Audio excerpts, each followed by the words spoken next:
Buying Kaney, those options, LeBlanc, the Syndra. Will we see a third mid lane ban? No, the Renekton's still going to be taken away. They do not want to allow for that blind pick.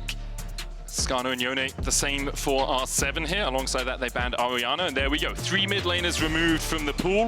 Wukong has been let through. We'll see if Oddie decides that's his cup of tea today, or whether something else comes out of the jungle. Obviously, Oddie, very experienced on the Wukong, very confident on that champion. It is looking like, I mean, it's already locked. Yep. Jack's first pick once again. So why not just run back a similar draft? You could just go for the Cassante and the Poppy.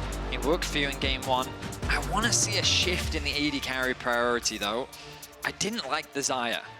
I think that it didn't give you that much control in the mid lane. Ooh, they're going to shift over to the Hui. They want to guarantee a control mage in the mid lane. This will give...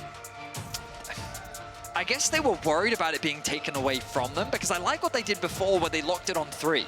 You know, because then if Pain Gaming wants to lock in their mids, at the very least, they're going to be doing it blind. But I guess they're under the assumption that the priority bot lane for Pain Gaming is what's going to come through. And now with the Lucian here, you can still ban out these mids because you know the Nami's going to follow up. Yeah, Hui, the third most picked for Jinkedo this year, so not too surprising that R7 like, okay, you want a control mage, you're probably going to go towards that Hui. Corki and Azir, the top 2.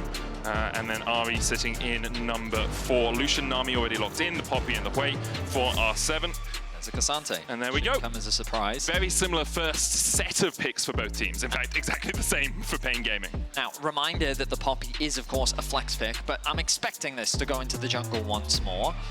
R7, we imagine that they're going to look to continue banning away mid laners. You can take away things like the Tristana, you can take away the Akali. There's a lot of options for you to limit that pool even more. They're taking their time with this one. They really want to think about what they want to remove. And do you ever get rid of the Ari here just because it's comfort for Jinkedo? But there's the Akali that we've already seen here at Worlds. I don't think Ari really can win the push matchup into the Hui. I feel like Hui, I mean, it's just as soon as he gets locked out, it's just farm, as you say. Maybe a Tristana, a possibility. Nautilus once again taken away by Pain Gaming. They went for this last time as well, so. If you wanted to target Jinkedo specifically, Talia is something you could consider getting rid of. Yeah. Something that he is very comfortable on, one of his all-time better champions. But instead, they're going to take away the Vi. They don't want to allow that dive threat access onto the backline. That does mean that the Sejuani is open, though. I think the Kalista makes sense. Seo has already shown that he's not willing to play the Jhin. Instead, he's going to go for the Xayah again. I don't love this. Yeah, the thing about it was they got put behind early, and it should have been more punishing than it was. Oh, yes. Kaney coming across and getting a double kill is the only thing that saved that bot lane. And on the Hui, you can still move. You get early-ish push if you can get that lost chapter, but not at level, you know, at level 6, I think it was, that he moved across earlier on. There's the Sejuani, non-committal engage again from the jungle for Carioca. Not quite locked in yet, but expectations are Sejuani with a Jax, with a Nami. That's a very powerful combination. And there's the Talia that you were talking about, Veri. I wonder if they'll decide to lock it in. They're hovering over the Ahri right now. The only reason why I like the Talia more is because I think it actually has better setup with the Sejuani, because both, I think, combo into each other nicely, whereas the Ahri is very reliant on that charm. So I think you just have a little bit more non-committal options with the Talia. Sure. But they're going to stick with the Ahri. They want that side lane option, and R7, they're just going to run it back, a shift in the mid lane, but I mean, it's basically the salty run back, Medic. There's a shift in the jungle for Carioca as he moves away from the Maokai and into the Sejuani. Sejuani Ahri is a slightly better matchup. I prefer Sejuani Jax on the top side of the map, giving you a much stronger 2 versus 2 to really play through this Jax. However, I think R7 still have the same strengths that they had before. Good long-range damage. I think obviously the burst is very different. And I think now in the context, Syndra had a lot of damage and got very fed and was able to really burst through any of the front line that came their way. I don't think Hui has that same type of threat. He has a lot of versatility in his kit, obviously. He's got great poke. He does have good damage, especially when you combine his passive with his ultimate, with the Thunderbolt that he can summon. Severing Bolt. The Severing Bolt, thank you, Medic. But I do think that the dynamic has shifted slightly, replacing the Syndra for the Hui. We'll see how things pan out. This bot lane really needs to have a better laning phase for R7, because I think Pain Gaming, the reason why they're running it back is because they're saying, we overstepped, we overcommitted, we made mistakes, but we can beat this bot lane 2 versus 2. We feel like we're better. So give us this matchup once again, and we'll get those advantages once again. And they did manage to get advantages in the early game. For PNG Gaming, it's do or die.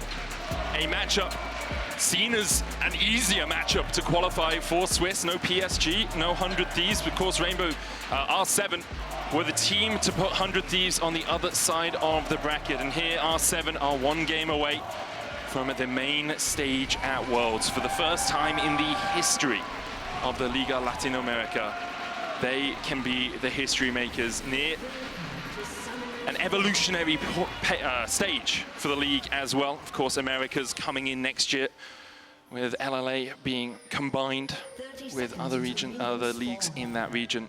For R7, it would be a wonderful topper to 10 years of this rivalry.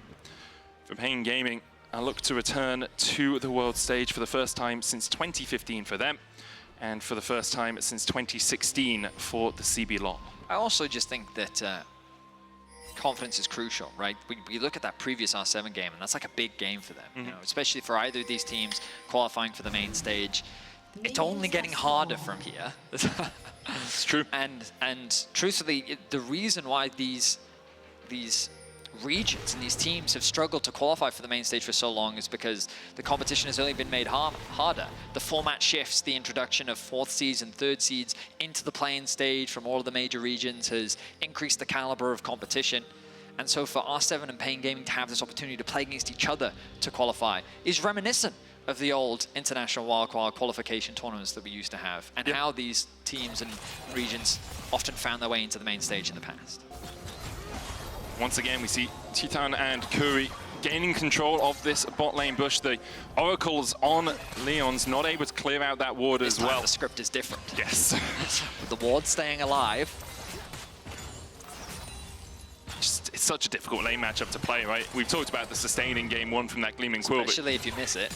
Yeah, well, I mean, so did Curry. Curry healed himself and didn't quite connect with the ebb and flow as well. So 0-0 for both the supports early on here, but there we go. And that's the pressure that you can put on Summon Area as well, just ticking over that little bit of extra damage. Titan and Curry will get that level 2 off this minion, and Leon's and Sale just respecting that, backing all the way away. Now, the mid lane matchup this time round, Ari just doesn't have push early. Sorry, she doesn't. It would be nice if she did, but she doesn't. And in terms of early trading, Quay actually has a lot of tools in his kit to be able to trade effectively. One of the new, I say new, but one of the combos I recently learned about on Quay is you actually do a WE, where you get the empowered autos. Okay, yeah. Combine it with the more, the clasp, I think it's EE. Yeah. And it's a really effective way to snap apply the passive, which is a quick trade without expending the Q, which means that then as they're running away, you can then hit them with the Q on top of that. Yeah. You also get the mana back from Stirring Lights, right? The empowered autos, so. On top of that, you can also just do like a QE combo to push the wave, and if they're in line, then you hit them with something else, right? And you apply the passive, and it's obnoxious for Ari, is the TLDR. It was off the back of Kaney really in game 1 that R7 were able to take that victory here. PNG Gaming have the early lead as expected. Chitan and Curry getting the push down here. Bubble just wide as Karaoke here to defend. He's going to be able to pick up this first Scuttle Crab. No dive in the offing. A lot of farm lost underneath the tower there though. And the knock-up also causing a small caster minion to be dropped to the tower. Quick base going to come through, but it's going to be interrupted. Payne now looking for a quick push. Maybe they can even threaten the dive, but that's why R7 just feels so concerned. And this is the concern that we talked about coming into this matchup again. We already saw what happened in the first game. Immediately, PNG Gaming were able to replicate the exact same circumstance. They're going to track to see whether or not the bot lane has gone back to base. The early base going to come in from Curry. And you imagine that Chitan is going to stick around. As, ooh, double scuttle on the horizon for Karaoke. Really nice for Karaoke here. Visor as well getting the push in the top lane, meaning that he can come down and defend this. Odi was looking. TP invested by Jinkedo in the mid lane. Karaoke is going to come across here. Jinkedo doesn't have the charm, hits that onto Hui. Jinkedo will take about half his health bar, maybe a little bit more. Almost 80% of it falls. He's going to have to back away. Pops the potion, but can't really stay in this lane anymore. Nicely done. Just a bit of pressure down. And with the TP already used, it means that Jinkeido's just very sad given his circumstances. Level 3 still, though, for the bot lane of R7. It's a big wave as well. Cheetan and Curry have the opportunity to outplay this. Heal early on. Oddie with a knockback onto Curry. They're waiting for his flash here. The bubble comes out. Leons goes in for the engage, takes the tower shot, but with a blade caller, Sayo gets on the board. R7 with first blood in this fight. Cheetan still trying to trade back in, but as soon as Oddie turns his head back around, Cheetan has to respect it.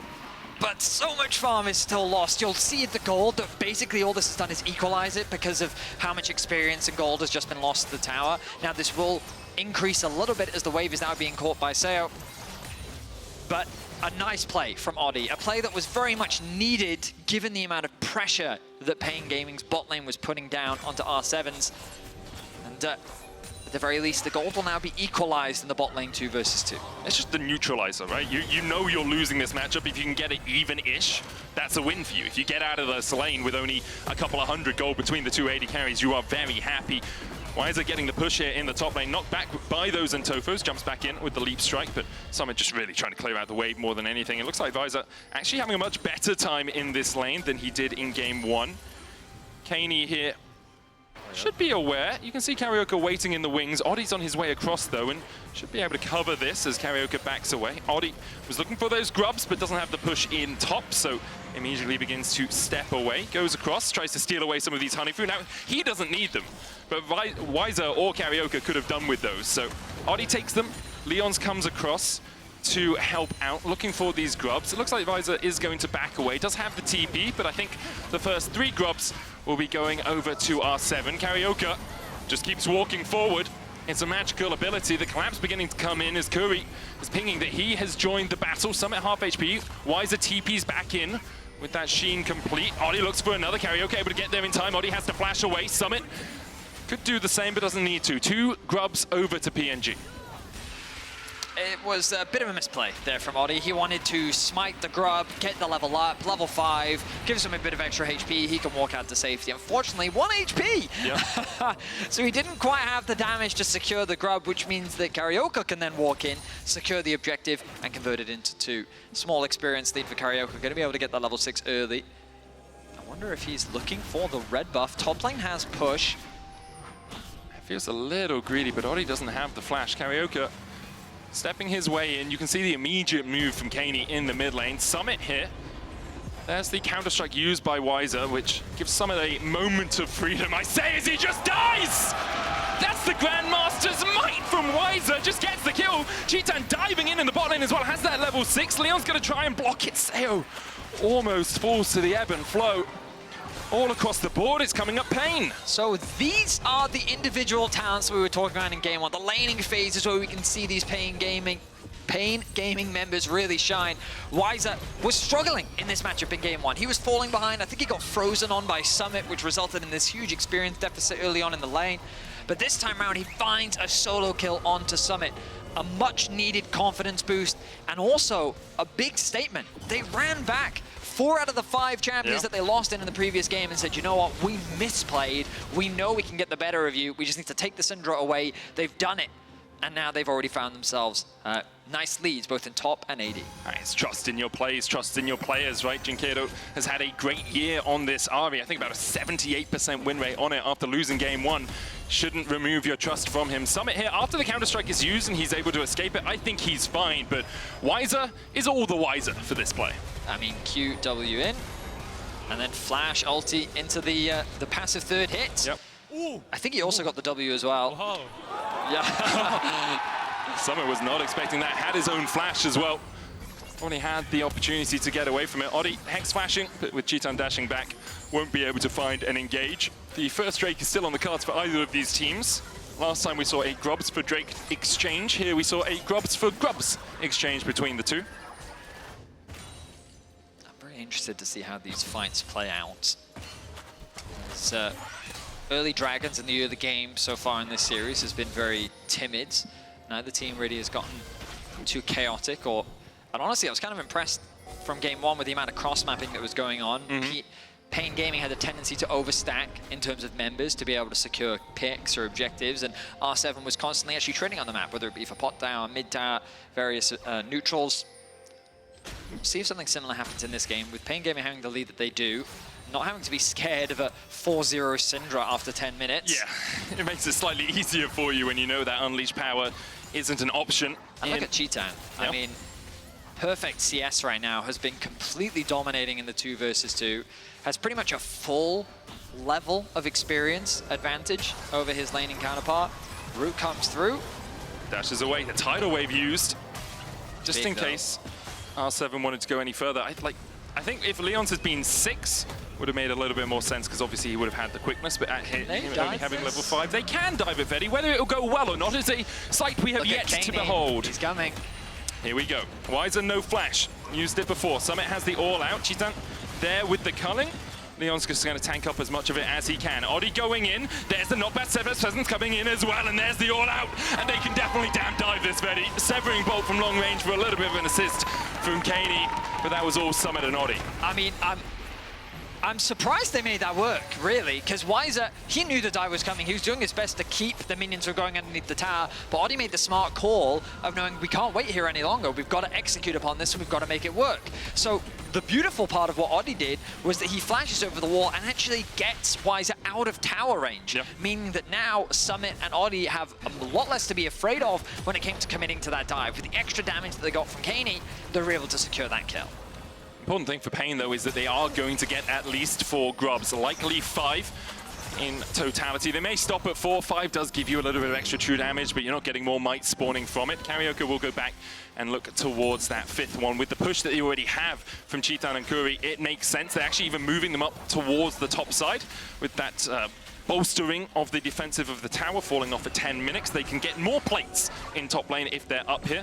Resetting, defending Karaoke in case anyone decided to fight him around the grubs, and now can try and push Summit back. Yeah, I mean, you make a great point. By having all these extra grubs, it's just so much easier to siege into these objectives, and it's just like a small advantage that you can gain, because especially you look at the bot wave, Wise is able to push this one through, but he may have overstepped. Does have flash. He'll get level 9. one plate. He is level 9, as you say, knocked back, not tanking the tower. Counter-Strike comes out, rooted up with the Blade Caller. Visor does still have the flash. Will he use it, or will he save it? I think the answer's save. He'll pop the Grandmaster's Might. That's a much shorter cooldown. In the end, he falls. A good gank there from Oddie. Yeah, I mean, just a misstep from Wiser. He really can't afford to be pushing it alone, especially with his jungler on the top side of the map. Summit respecting the threat of a dive. Of course, ultimately, the advantage that Pain Gaming wanted was access to this top lane tower. By pushing in that bot wave, yes, they do lose their top laner, but they're already going to start chipping away this tower, and they can funnel more gold into Cheetan's pockets. So, going to be doing something similar, but not at the same rate, and you're seeing the value of those grubs live. Oh, Glacial Prison used. Leon's here to defend. Ease the charm once again. Karaoke's going to get caught up in the charm. Oddie coming in with that Steadfast Presence, Smiling Despair as well on the Sejuani. Knocked up with the Keeper's Verdict. Karaoke cannot escape the hammer from Oddie, who brings it down. R7 reacting well to a mid lane play. Jinkado not really able to make much off the back of that play, and again, it's members of Pain just not respecting the numbers advantage that R7 have. Like, yes, on paper you're sitting there saying, Kaney's overextended in mid, but the only reason why he's overextended is because he knows that his team is right behind him. He's playing with the knowledge that he has Oddie and Leon's to support him, and Leon's on this Rakan once again demonstrating his expertise on the champion. Great peel provided. TP available for Kaney, but instead he's going to go catch bot wave. And with the cannon there, this should comfortably go over to Seo as well. So even though Pain are finding advantages in the bot lane, the rest of the map is very quickly falling apart. And it is still a slight gold lead for Pain overall. About 500 ahead. You can see the lead for Cheetan there.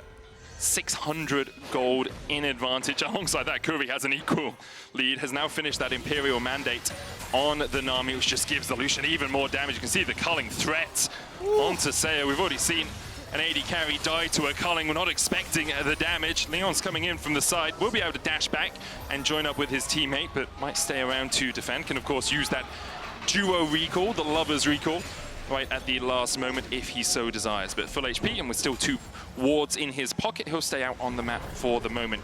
Kaney needs to be a little cautious here, because Curry and Karaoke are making a beeline for this blue side jungle just to defend Wiser on the push. More gold in the pockets of Pain. Summit won't be able to take the tower in the top lane as a recompense, but he will get a bit of chip damage onto it. I mean, a lot of the gold that Pain Gaming have is thanks to these 2 outer towers that they've been able to secure. as R7 leads in terms of the kills. Oddy's by himself. Yeah, there. he started the Herald. I did notice this happening, but once again, he's completely isolated. Glacial Prison not quite connecting onto Oddy. Summit there to jump in as well. Kuri and Chitan have the push. They'll force Leon's away. The Rift Herald resets. Karaoke still looking for more.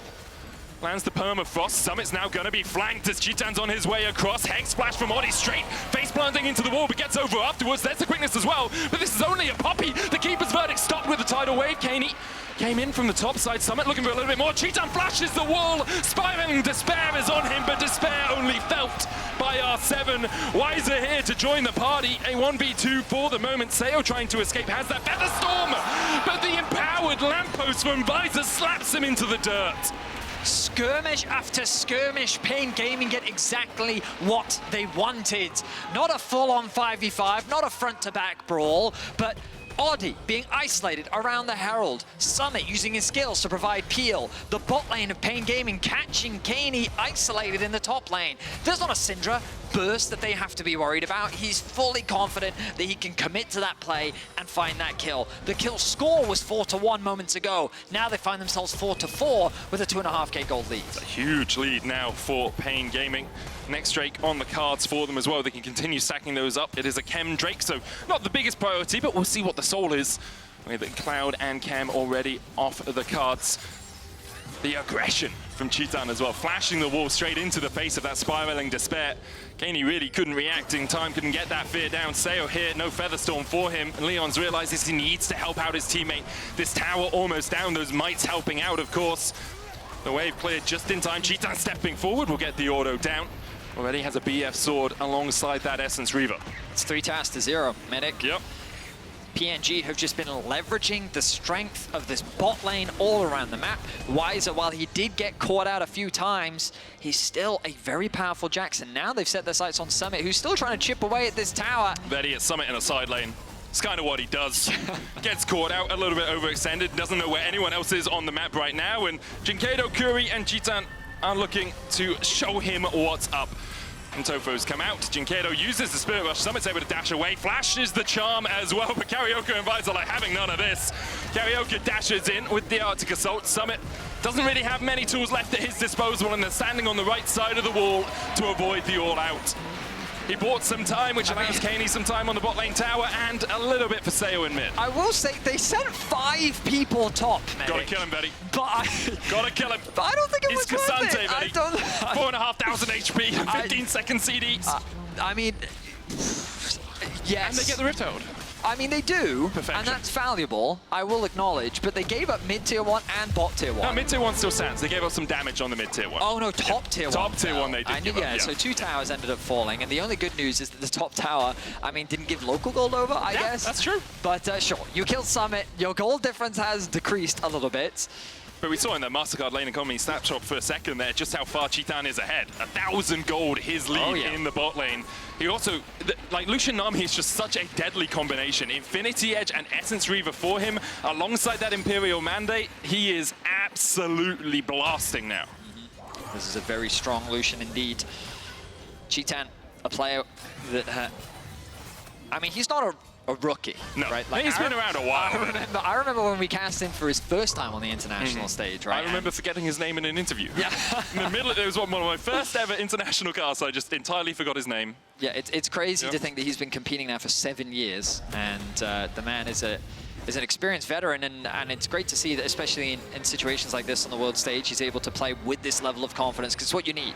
With Pain, with their backs against the wall, down a game in this best of 3, it's that confidence that they're going to need. As Dragon, about 3 minutes away, 1.5 minutes till Baron. It's at this stage where we sometimes see play-ins teams crumble, fall apart. Leveraging your strength in the side lanes, setting up proper vision control around the jungle, leveraging that pro into moving into sides, controlling objectives. Getting lost in the fights, getting caught out is often what we'll see where these mid-games can devolve into chaos and skirmishing. Now, the good news is that Lucian is a champion that thrives in these sort of chaotic skirmish environments. So they're definitely set up for success as another culling comes down, and so is immediately forced off the mid-wave. But Pain Gaming, they don't really have much to play for right now, so it's just a matter of catching waves, controlling vision, and working towards those next core items. I like the argument behind dash forward, use the culling, then force Sayo to back and then Rift Herald off the back of that, right? You're denying the enemy one man so you can try and get a charge on a tier 2. Probably not going to take the full tier 2 until you manage to win a fight, but I do like the idea of that little bit of chip damage, especially with the Rift Herald still being available for Carioca. But at the moment, as you say, just waves shoved out, waves caught. It's a nice game of back and forth between these two teams. Kind of has to be. Of course, R7 would love to be able to secure that mid-tier 1, but it's extremely difficult when Chitan has so much control over it. Ari's wave clear at this point is also pretty comfortable, which means that they should be able to hold on to this wave, sorry, this tower for a good while, giving them a lot more control when it comes to access to the river. Kaney once again being shadowed by his support. This means that Jinkedo gonna have to showcase that respect. But it's PNG setting up nicely around the Dragon. They have the push in mid, they've got the push in bot. They haven't really invested much vision just yet, but here it starts to come through. Yeah, just trying to get that superficial vision moved into a little bit of a deeper spot. Drake up in a minute's time would be the third of the game for Pain Gaming. There's the culling once again into the back of Oddie. Sayo taking a chunk as well. You can see Oddie half HP. Glacial Prism coming out as well. Leons gets the charm onto the back line, and the Spiraling Despair hits Curry as well. Storm Surge procs, and Leons goes down, but the support's traded by the mid laners. Keeping track of what was used in that exchange as well. A lot of summoners gone from the bot side of the map of R7. Ari still has the ultimate too in exchange for Kaney's. Looks like he's going to go back to base, which means that this Dragon is going to be a difficult one to contest. There's the ult. Grasping more, just clipping Jinkedo as he tried to jump in. The ult goes out, as you say, that Spirit Rush charm just wide, didn't connect onto Sayo or Kaney. Sayo does still have that cleanse. Pain Gaming just trying to deny as much away from R7 as possible. Take the camps, take their vision, and hopefully take their lives and take us to a game 3. The supports return to the map. Leon's close to level 9. A couple extra stats on the horizon. There they are secured. And here we go once again. Set up around the Dragon. Wiser with nice push on the bot wave. This objective just going to be started. Yeah, he's just aggroing the Dragon. Slows you as well, this Ocean Drake. Wiser, looks like he's going to back, does have the TP. R7 should know he was there because he was clearing out a ward. Drake down to 3,000 Summit on that front line. Rift Herald charging through that mid lane. Now good. Keeper's Verdict will knock him back, and Oddie secures the Drake. Leon's dashing forward, dashes back with the Grand Entrance. Wiser still looking for that flank position, but he is veered away by the Hui. Can they get out of here is the big question. Titan dashing forward, path make it out. Wiser trying to get onto the backline, but Jinkedo has been caught up with the Spiraling Despair, falls low. Kaney falling lower though. Wiser takes the kill. Another counter-strike lands. The stun is Oddie who has to flash away. Meanwhile, down towards the bottom side, Chitan is fighting with Sayo and he takes him out. Even through the Feather Storm, Chitan finds the kill. In the skirmishes and in the chase, Pain Gaming are able to find more kills. They do concede the Dragon, denying them soul point, but potentially they open up a Baron opportunity. They're able to push in mid. They make their way towards the objective. All 5 members are alive, and with only Oddie there to potentially steal, Pain Gaming are set up to bring us 1-1. You can see the pings from Pain Gaming. They're like, we need vision behind this pit because that Poppy has a Hex Splash, and damned if we get out of Worlds on a Hex Splash smite. Oddie currently working on those Razor Beaks. Jinkedo here dodges away from the knock-up. Oddie just needs to be stopped. Orb of Deception coming out means that Hex Flash can't quite be online yet. Glacial Prison used as well. This is good so far from Pain Gaming to keep the enemy jungler out of the pit. Pain Gaming will take the Baron, and now the next 3 minutes well in their control. A worthwhile trade for Pain Gaming as they're able to just run down their opposition. Nice knockback from the ultimate of Oddie. Good damage initially onto Leon's, but notice at the start of the fight, R7 is just straight onto the retreat. You're seeing the difference between the Hui and Syndra, where you're so much more scared to face check, and then Kana takes a very dangerous path through the jungle, allowing for the Jax easy access onto that mid laner, flashes in, knowing that there's little that they can do to stop him. Meanwhile, the AD carry is left completely isolated. Chitan working with his jungler to secure that kill. Results in a Baron. Jinkedo has to flash here. Oddie looking for something. Leon's going in with the quickness as well. The charm lands onto Leon's, though. He tries to dash back forward. Knocked out. The charm expired by that point. Chitan now pushing in the bottom lane as R7 need to retreat. They need to get back, but they don't have those empowered recalls. And now with the Baron buff, Pain Gaming pushing in, looking for those inhibitor towers. They have 2 waves synced up right now. The mid wave almost taken out by Kaney. But the bot lane inhibitor already down to a third HP. The wave, only a cannon minion there, now bolstered. PNG continue to push forward. Cheetan knows there's no quickness, there's no threat from Leon's diving in. He still has that cleanse as well. The mid inhib tower stands with a sliver of HP. For the moment, R7 are able to hold on to their inhibitors. Cheetan and Curry waiting around the corner. Holy hell! Sayo almost gets atomized by the damage there from Cheetan. The rapid fire cannon doing absolute work for him right now. It will take him a while to get through Summit, but still devastation so far from PNG, from Cheetan. A 3,000 gold lead for him. Wiser as well, 2.5K ahead. I just have to say how much I admire the fact that Pain Gaming decided to run back such a similar draft and say, our bot lane won before, they can do it again. On Kana, he's just able to survive. The tidal wave coming out. Kana will be able to get back to base. The flash forward. Summit looking for something here as well. As Pain Gaming were able to disengage, Curry gets out of Summit's embrace. The mid lane inhibitor tower still somehow standing. Pain Gaming were looking for it, but couldn't quite find that tiny little bit more damage to take out Kana. Wow. Such a shift. And I think what's super impressive to me is how, for the most part, when R7 got the lead, they largely cleaned out the game very smoothly. And then Pain Gaming, in a very similar fashion, they've been able to open up the inhibitor on the bot side of the map. The mid lane tower has taken significant damage. And as long as Pain Gaming continue to take this patient approach, they know that they have the item advantage. They know they're so much stronger. And with the Baron wearing off, they can just set it for the next dragon and continue to play out this game methodically. A 7K gold lead. They're looking to bring us to game 3. And in convincing fashion. Yeah, they should be able to do it from this sort of position. Kaney is at 2.5 items, but you can see how that gold difference has just exploded for Pain Gaming. Not willing to bow out of Worlds just yet. A Swiss spot on the line. The CBLOL, 8 years since the region last made it for Pain 9. Obviously R7 fighting for the right to be the first ever LLA representatives in that World Swiss stage. But right now they are fighting against a brick wall. Pain are very willing just to play it methodically, play it slow.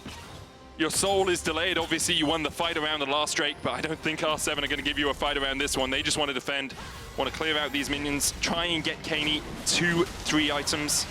I genuinely think this time around, R7 just don't actually have the damage. Yeah. Like, I think in game 1, the fact that Syndra got fed was obviously helpful, but Syndra just changed the dynamic of the comp so much. True. Compared to what is a very traditional control mage in Hui, who, like, I guess has good amount of burst, but just the damage isn't comparable.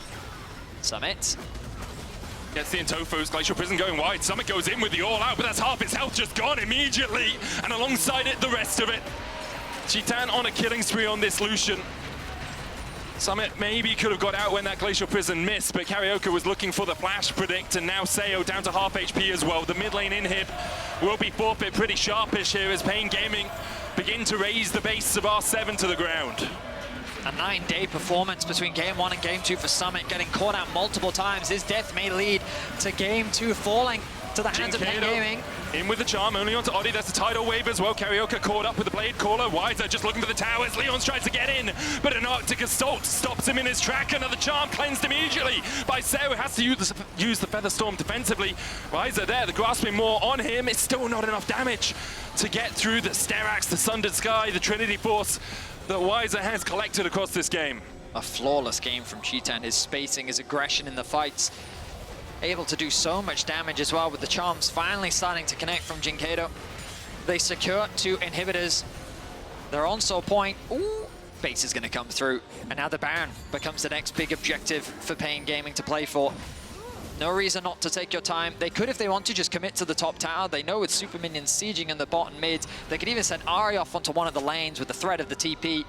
The bases are a little disconnected on the side of Pain Gaming just because Jinkedo's recall got interrupted. But they're in a great spot. Look at this wave on the bot side of the map. Always the threat of a TP with the potential end on the line. Only a single Nexus tower stands. Yeah, Kaney's going to be the one sent across to deal with that. Summit needs a bit of a culling, but with the TP coming in, Jinkedo just wants to join up with his team. Sharpish Kaney should be able to get the push down towards that bottom side, but R7 really don't have an avenue to approach this. No way into their own jungle, no vision around the Baron. They may have one ward in the pit looking at the mini-map right now. They have one just up towards the top side. Yeah, they do. So Pain Gaming haven't truly denied that vision, but if you just play in the enemy face for 3 minutes, you know those wards are going to expire anyway. Don't have to rush it. You are well in control of this game, 8,000 gold ahead. Looks like Karaoke now going to jump into the pit. And they still haven't used an oracles. So this is fully known by R7. Jinkato there looking for the charm. Odi poking his head around the corner. Seo doing the same. Currently they only see Chitan and Karaoke there. Weiser looking for that flank position. Summit on the front line. TP coming in by Kana. Glacial Prism across the wall. Seo low with that Feather Storm. Weiser jumps in immediately onto Kana. He's knocked into the wall. Summit trying to survive the front line. Weiser gets one already, and Jinkato is dashing across that wall. Spiraling Despair is the name of the game for R7. The way Ultimate does nothing. Jinkato has to flash away from the Molten Fissure. Odi gets the slam into the wall, but he's slammed into a coffin by PNG. Weiser just gets so much access onto the backline. A great flank from him from the Krugs allows him to just decimate the R7 carries and clean up the fight for PNG. With the Nexus in their eyes, PNG are going to bring us to 1-1. One more for the road, CB LOL, one more for the road. Liga Latin America, Kana and Leonster can't even survive on their fountain. They are aced, their Nexus falls, and we're going all the way to Game 3. A commanding response with an extremely similar draft to Game 1. Pain Gaming's bot lane did so much work in this game. Cheatan with a 5-0-7 scoreline, Weiser with a solo kill. They've done an incredible job of bouncing back, which means that there's only one game left to determine who will qualify for the main stage. Don't go anywhere as we go to a quick break.